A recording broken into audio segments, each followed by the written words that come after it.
இனிமேல் 6வதுல இருந்து 3வது மொழி கட்டாயமாக்கப்படுது. எங்கன்னு தெரியுமா? தேசிய கல்விக் கொள்கை 2020 அடிப்படையில மத்திய இடைநிலை கல்வி வாரியம் தன்னோட புதிய பாடத்திட்டத்தை அறிமுகப்படுத்தியிருக்கு. அதாவது CBSE. இதோட முக்கிய அம்சமா 6ஆம் வகுப்புல இருந்து 3வது மொழி கட்டாயமாக்கப்பட்டிருக்கு. இந்த மாற்றம் 2026-27 கல்வியாண்டுல இருந்து அமலுக்கு வரும்னு சொல்லப்பட்டிருக்கு. புதிய பாடத்திட்டத்தின் கீழே மொழிகள் 3 நிலைகளா அமைக்கப்பட்டிருக்கு. R1 முதல் மொழி, R2 2ஆம் மொழி, R3 3ஆம் மொழி. இதன் முறைப்படி மாணவர்கள் 3 மொழிகளை கற்க வேண்டியது கட்டாயம். இதுல குறைந்தபட்சம் 2 மொழிகள் இந்திய மொழிகளா இருக்கணும்னு சொல்லப்படுது.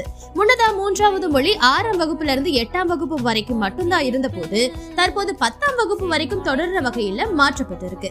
இந்த மாற்றம் 2 கட்டங்களா அமல்படுத்தப்படும் மற்றும் 2026-27ஆம் ஆண்டுல இருந்து 6ஆம் வகுப்புல 3வது மொழி அறிமுகம் செய்யப்படும்.